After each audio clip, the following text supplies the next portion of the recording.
사도신경으로 우리의 신앙을 하나님께 고백 드리시겠습니다. 전능하사 천지를 만드신 하나님 아버지를 내가 믿사오며 그 외아들 우리 주 예수 그리스도를 믿사오니 이는 성령으로 잉태하사 동정녀 마리아에게 나시고 본디오 빌라도에게 고난을 받으사 십자가에 못 박혀 죽으시고 장사한 지 사흘 만에 죽은 자 가운데서 다시 살아나시며 하늘에 오르사 전능하신 하나님 우편에 앉아 계시다가 저리로서 산자와 죽은 자를 심판하러 오시리라.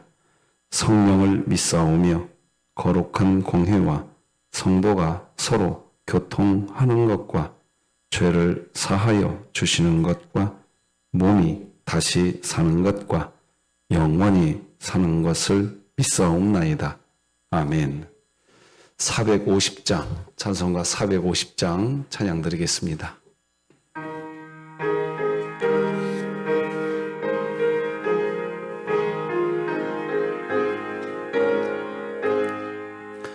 내 평생 소원 이것뿐 주의 일 하다가 이 세상 이별하는 날 주 앞에 가리라.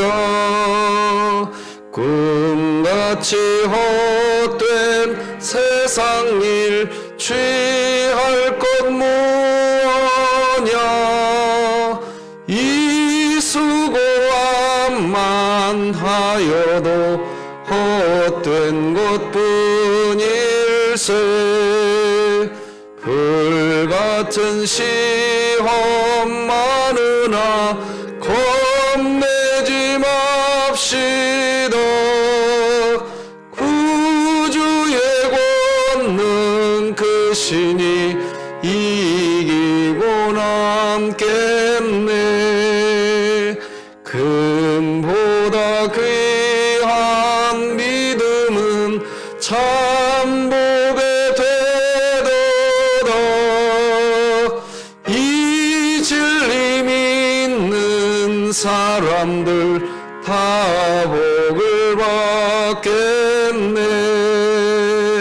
살같이 빠른 광음을 주 위에 아끼세. 온 몸과 마음을 바치고 힘써서 일하세.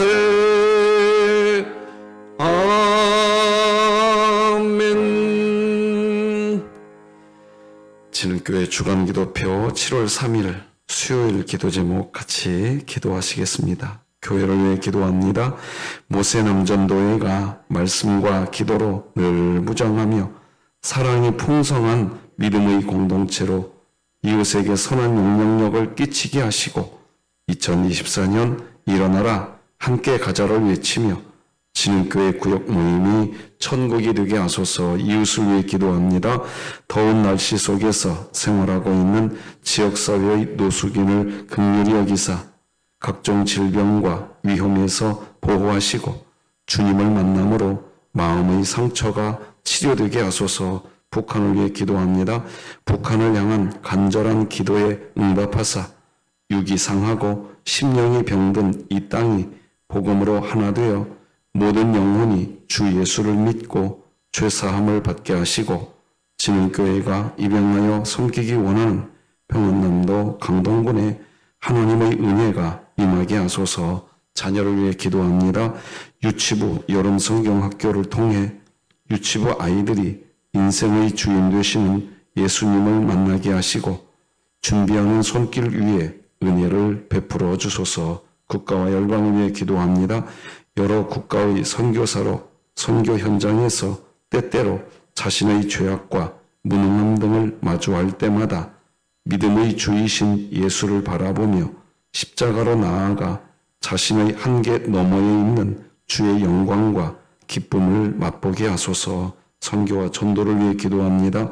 김선중, 임미성 선교사가 날마다 언어가 익숙해지므로 현지인과 소통에 문제가 없게 하시고 경제적 어려움을 겪는 피문낫 교회 성도들을 불쌍히 여기사 하나님의 놀라운 은혜를 체험하게 하소서. 이 모든 것 주 예수 그리스도의 이름으로 기도드립니다. 아멘. 오늘 함께 나눌 하나님 말씀은 구약성경 예레미야 27장 1절에서 11절까지 말씀드리겠습니다. 예레미야 27장 1절에서 11절까지 말씀, 저와 여러분이 한 절씩 교독하여서 하나님 말씀 받겠습니다. 유다의 왕 요시아의 아들 여호야김이 다스리기 시작할 때에 여호와께서 말씀으로 예레미야에게 임하시니라. 여호와께서 이와 같이 내게 말씀하시되 너는 줄과 멍에를 만들어 내 목에 걸고 유다의 왕 시드기야를 보러 예루살렘에 온 사신들의 손에도 그것을 주어 에돔의 왕과 모압의 왕과 암몬 자손의 왕과 두로의 왕과 시돈의 왕에게 보내며 그들에게 명령하여 그들의 주에게 말하게 하기를 만군의 여호와 이스라엘의 하나님께서 이와 같이 말씀하시되 너희는 너희의 주에게 이같이 전하라. 나는 내 큰 능력과 나의 쳐든 팔로 땅과 지상에 있는 사람과 짐승들을 만들고 내가 보기에 옳은 사람에게 그것을 주었노라. 이제 내가 이 모든 땅을 내 종 바벨론의 왕 느부갓네살의 손에 주고 또 들짐승들을 그에게 주어서 섬기게 하였나니 모든 나라가 그와 그의 아들과 손자를 그 땅의 기한이 이르기까지 섬기리라. 또한 많은 나라들과 큰 왕들이 그 자신을 섬기리라. 여호와의 말씀이니라. 바벨론의 왕 느부갓네살을 섬기지 아니하며 그 목으로 바벨론의 왕의 멍에를 매지 아니하는 백성과 나라는 내가 그들이 멸망하기까지 칼과 기근과 전염병으로 그 민족을 벌하리라. 너희는 너희 선지자나 복술가나 꿈꾸는 자나 술사나 요술자가 이르기를 너희가 바벨론의 왕을 섬기게 되지 아니하리라 하여도 너희는 듣지 말라. 그들은 너희에게 거짓을 예언하여 너희가 너희 땅에서 멀리 떠나게 하며 또 내가 너희를 몰아내게 하며 너희를 멸망하게 하느니라. 함께 읽습니다. 그러나 그 목으로 바벨론의 왕의 멍에를 메고 그를 섬기는 나라는 내가 그들을 그 땅에 머물러 밭을 갈며 거기서 살게 하리라 하셨다 하라. 여호와의 말씀이니라 하시니라. 아멘. 익히 아시다시피 이번 돌아오는 주일부터 유아 유치부가 여름 성경학교 시작합니다. 위에서 우리 모든 수고하는 교사분들에게 주의 은총이 있고 참여하는 아이들이 예수 그리스도 복음 안에서 진정한 삶의 방향이 정해져 갈 수 있는 주의 은혜가 있도록 기도해 주시고 돌아오는 주일은 맥주 감사 주일로 지킵니다. 기억해 주시기를 바랍니다. 오늘은 주권자의 섭리에 순응하라 이런 제목으로 함께 은혜 받겠습니다. 자, 내 자신에게 하나님의 복음 전해 주십시다. 하나님께서 나를 예수 그리스도 안에서 사랑하십니다. 하나님이 우리 지금도 사랑하고 계십니다. 선지자들의 가장 큰 어려움은 그 시대를 향한 하나님의 메시지가 결코 편치 않은 메시지를 전해야 하는 것, 그것이 가장 큰 어려운 일이 선지자의 일입니다. 따라서 선지자의 메시지를 듣는 청중들도 쉬운 일은 아닙니다. 흔쾌하게 받을 메시지면 좋은데 청중들이 받아야 할 메시지도 하나님께서 만약 흔쾌한 메시지가 아니라면 청중들도 괴로울 겁니다. 어떤 경우에는 귀를 막아버리고 싶어질 겁니다. 듣고 싶지 않으실 겁니다. 왜 저런 메시지를 전하나 하실 겁니다. 외면하고 싶으실 겁니다. 그거는 청중들이나 전하는 자나 마찬가지입니다. 예레미야서에서 가장 먼저 발견해야 할 것은 그것입니다. 우리가 신앙생활하면서 내가 듣고 싶은 메시지를 들으려고 하는 것, 어쩌면 조심해야 합니다. 하나님이 전해주려고 하시는 메시지를 들으려고 하는 태도가 신자의 태도가 되기를 주님의 이름으로 소망합니다. 그게 예레미야서에서 제일 먼저 발견해야 할 것입니다.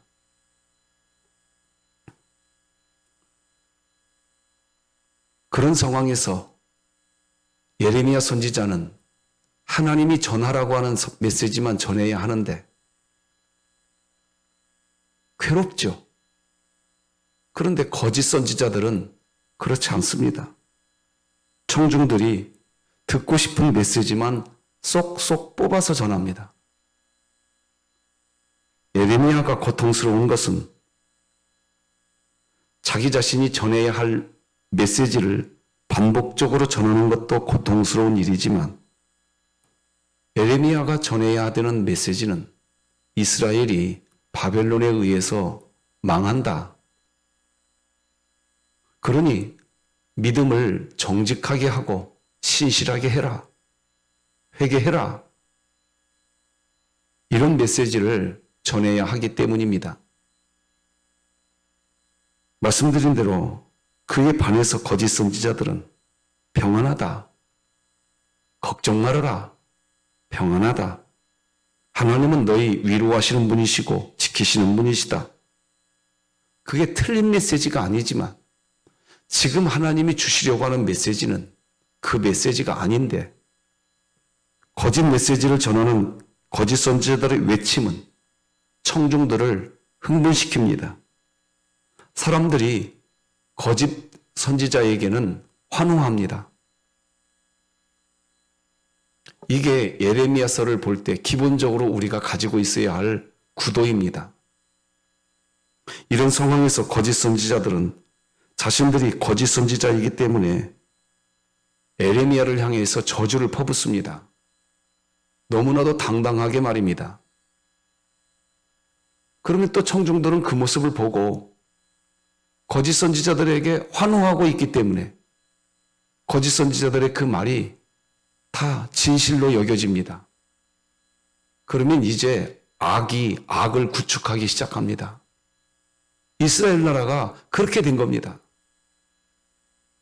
예레미야 20장 7절로 10절 말씀까지를 읽어드리겠습니다. 다 아시는 말씀이지만 한 번 더 살펴보십시다. 읽어드리겠습니다. 여호와여, 주께서 나를 권유하심으로 내가 그 권유를 받아 싸우며 주께서 나보다 강하사 이기셨으므로 내가 조롱거리가 되니 사람마다 종일토록 나를 조롱하나이다. 내가 말할 때마다 외치며 파멸과 멸망을 선포하므로 여호와의 말씀으로 말미암아 내가 종일토록 치욕과 모욕거리가 됨이니이다. 내가 다시는 여호와를 선포하지 아니하며 그의 이름으로 말하지 아니하리라 하면 나의 마음이 불붙는 것 같아서 골수에 사무치니 답답하여 견딜 수 없나이다. 나는 무리의 비방과 사방의 두려움을 들었나이다. 그들이 이르기를 고소하라. 우리도 고소하리라. 하오며 내 친한 법도 다 내가 실족하기를 기다리며 그가 혹시 유혹을 받게 되면 우리가 그를 이기어 우리 원수를 갚자 하나이다. 이런 상황이 되자 예레미야가 하나님 앞에 탄식을 합니다. 20장 14절과 15절 읽어드리겠습니다. 내 생일이 저주를 받았다면 나의 어머니가 나를 낳던 날이 복이 없었다면 나의 아버지에게 소식을 전하여 이르기를 당신이 등남하였다 하여 아버지를 즐겁게 하던 자가 저주를 받았다면 욥기에서 나왔던 욥의 탄식과 비슷하지 않습니까? 예레미야가 그랬습니다. 연구에 의하면 예레미야는 지극히 내성적인 성향의 사람이었다는 연구가 있습니다. 그래서 예레미야 애가 즉 눈물의 노래가 있을 정도로 예레미야는 성격적으로 지극히 내성적인 성향의 사람이다. 그게 학자들의 결론입니다. 저주의 메시지를 전하고 돌아다닐 만한 성격이 아니었다는 겁니다. 자, 그런데 그런 에레미야에게 하나님이 다시 말씀하기 시작하는 게 오늘 27장 1절입니다. 유다의 왕 요시아의 아들 여호야김이 다스리기 시작할 때에 여호와께서 말씀으로 예레미야에게 임하시니라. 자, 이제 하나님의 메시지가 또다시 다가옵니다. 전해야 할 메시지.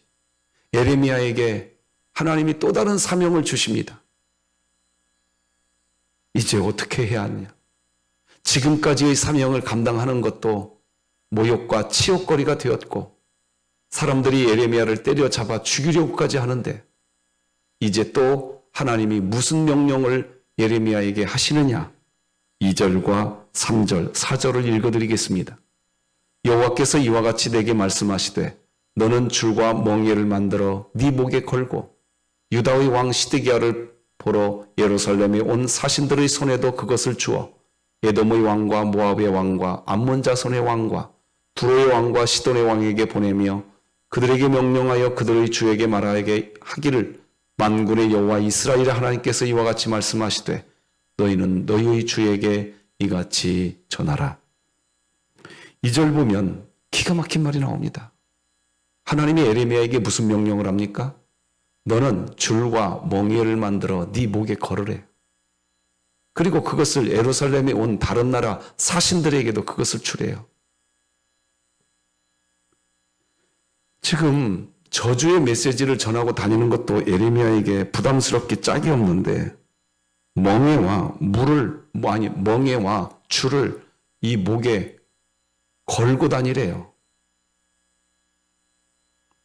심지어 예루살렘에 온 사신들에게도 그 멍에와 줄을 만들어서 주래요. 참 부담스럽게 짝이 없습니다.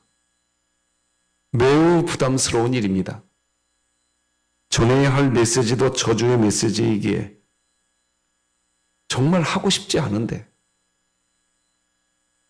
멍에와 줄을 만들어 목에 걸라. 여러분 이게 무슨 말이냐?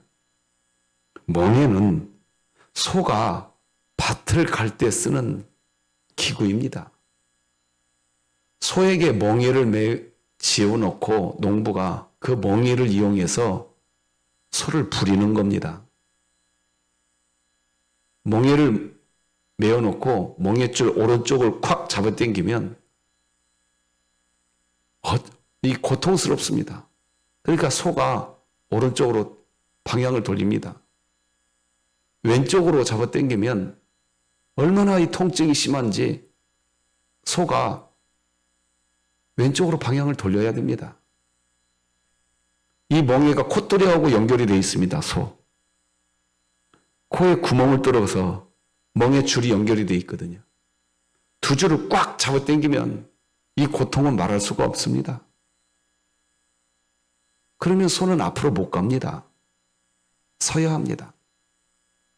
이 대목에서 하나님이 왜 에레미야에게 멍에를 만들어 목에 걸으라고 했냐? 소와 똑같습니다. 소하고 똑같습니다.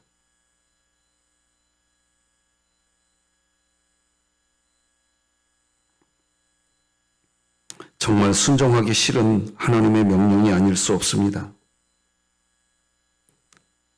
그 말은 무슨 말이냐?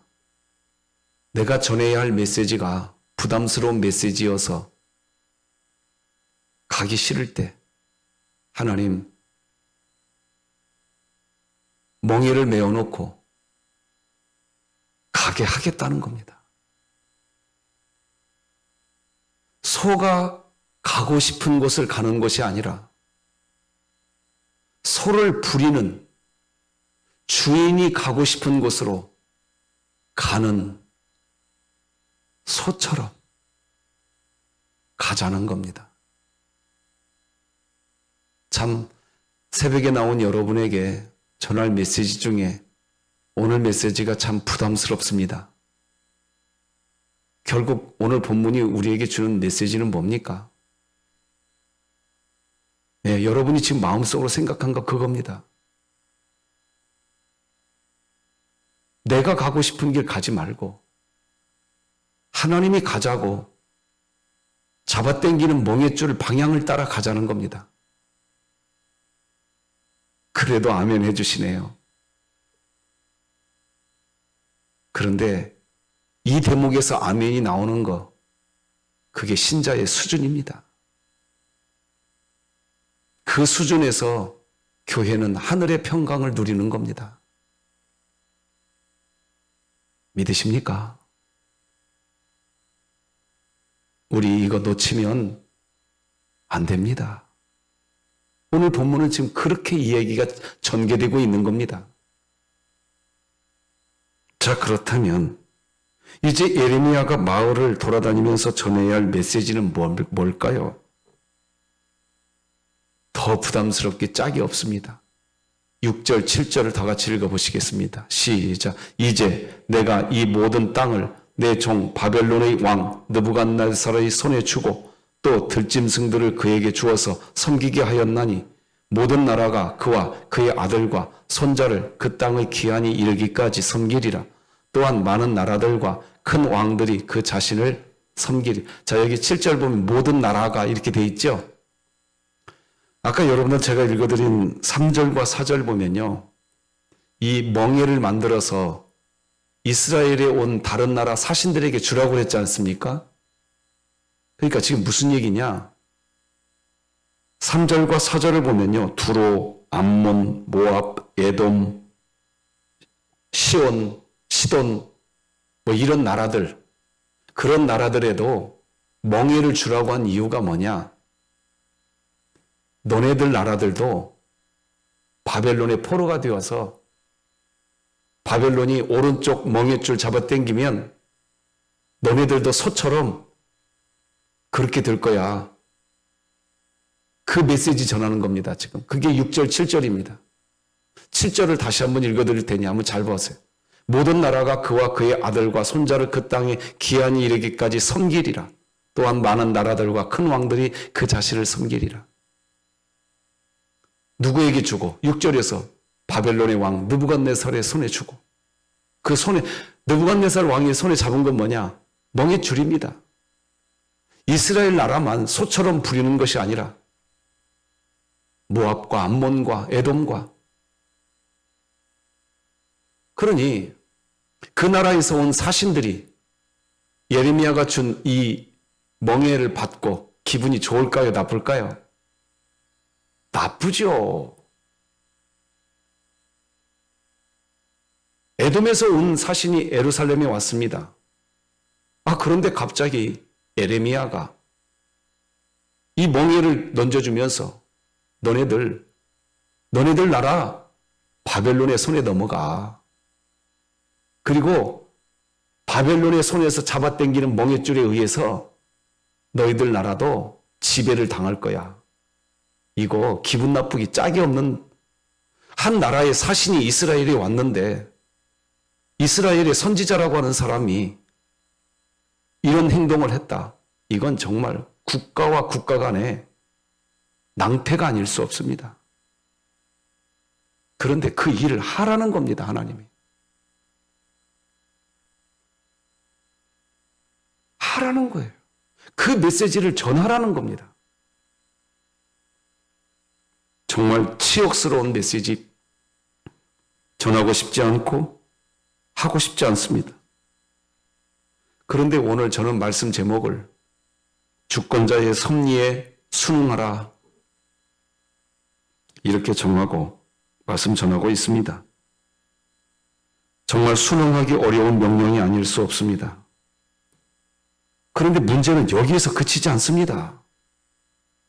바벨론의 왕 느부갓네살 왕을 섬기지 않으면 칼과 기근과 전염병으로 너희들 모든 나라들 하나님이 멸해버리겠다. 8절 다 같이 읽어보십시다. 시작. 여호와의 말씀이니라. 바벨론의 왕 느부갓네살을 섬기지 아니하며 그 목으로 바벨론의 왕의 멍에를 매지 아니하는 백성과 나라는 내가 그들이 멸망하기까지 칼과 기근과 전염병으로 그 민족을, 그러니까 지금 에레미야가 전하는 메시지는 이스라엘 나라의 멸망만 전하는 게 아닙니다. 이제 신흥 대제국, 애국에 이어서 신흥 대제국인 바벨론이라는 나라가 일어설게 될 텐데 이 지중해 연안에 있는 모든 나라를 다 집어삼켜버리게 될 거라는 겁니다. 그리고 만약에 그렇게 안 되면 칼과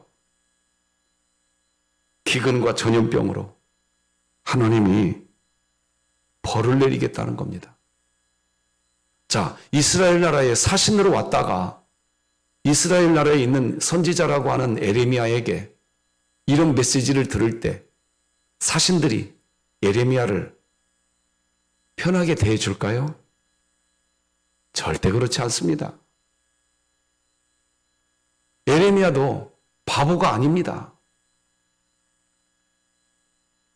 이런 메시지를 누가 전하고 싶겠습니까?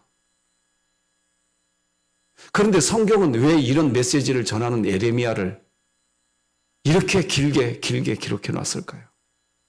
그리고 그런 사역을 해야 하기 때문에 성경책에 심지어 에레미야, 애가라고 하는 성경책도 66권 중에 한 권으로 들어가 있습니다. 그 이유가 뭘까요? 우리는 이 새벽에 한번 돌아봐야 됩니다. 여러분과 제가 하나님의 길을 간다고 할 때 평안해서 가느냐? 저는 오늘 말씀을 묵상하면서 사도 바울이 로마서 1장 16절 17절에서 이렇게 기록한 것을 다시 한번 생각해 보았습니다. 이런 말이 나옵니다. 내가 복음을 부끄러워하지 아니하노니. 우리 이 부분만, 제가 방금 읽은 이 부분만 다 같이 한번 읽어봅시다. 시작. 내가 복음을 부끄러워하지 아니하노니. 왜 안 부끄러워하느냐? 이 복음은 모든 믿는 자에게 구원을 주시는 하나님의 능력이라. 이것이 에레미야의 가슴 안에 새겨져 있지 않으면 순종 못합니다. 순종할 수가 없습니다. 한 가지만 묵상하고 오늘 메시지를 정리하겠습니다. 사도행전 20장을 보면 사도 바울에게 성령님이 나타나셔서 이야기해 줍니다. 예루살렘으로 가면 결박이 너를 기다리고 있다. 환란이 너를 기다리고 있다. 사도 바울은 예루살렘에 가고 싶어 했습니다. 그런 바울에게 성령님이 자꾸 나타나셔서 바울아, 네가 예루살렘으로 가면 결박과 환란이 너를 기다리고 있다. 하나님의 성령이 사도 바울에게 그렇게 알려줍니다. 그러면 여러분과 저는 어떻게 반응할까요? 아, 하나님, 제가 예루살렘으로 가려고 했는데 그곳으로 가면 결박과 환란이 있군요. 그것을 미리 알려주신 것은 그리 가지 말라는 것이군요. 우리는 그렇게 해석할 가능성이 많이 있습니다.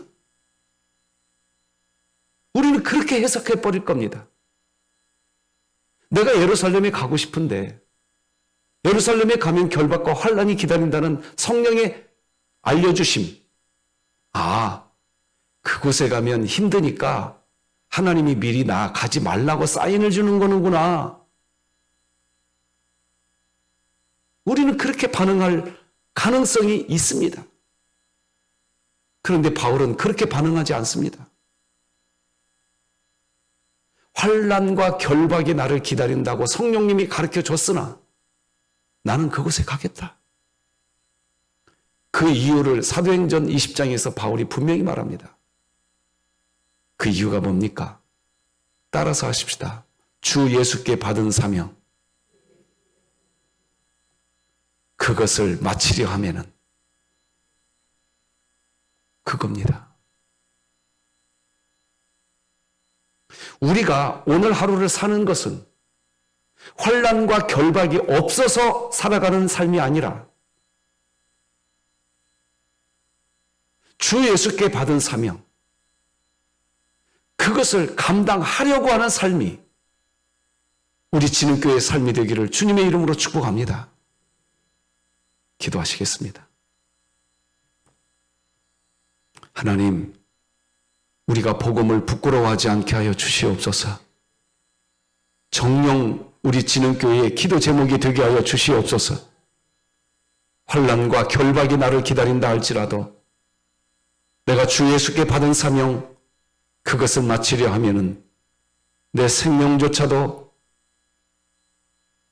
아버지께 있나이다. 고백했던 바울의 고백이 우리 진흥교회에서도 외쳐질 수 있게 하여 주시옵소서. 예레미야는 갈수록 저주의 인생이 되었습니다. 그러나 그가 가야 할 길은 멍에를 메고서라도 가야 했습니다. 하나님, 우리 진흥교회가 가야 할 길이라고 하면 가게 하여 주시옵소서. 멈추지 않게 하여 주시옵소서. 오늘도 우리를 그렇게 이끌어 주시옵소서. 예수님의 이름으로 기도합니다. 아멘. 하늘에 계신 우리 아버지여, 이름이 거룩히 여김을 받으시오며 나라가 임하시오며 뜻이 하늘에서 이루어진 것 같이 땅에서도 이루어지이다. 오늘 우리에게 일용할 양식을 주시옵고 우리가 우리에게 죄 지은 자를 사하여 준 것 같이 우리 죄를 사하여 주시옵고 우리를 시험에 들게 하지 마시옵고 다만 악에서 구하시옵소서. 나라와 권세와 영광이 아버지께 영원히 있사옵나이다. 아멘.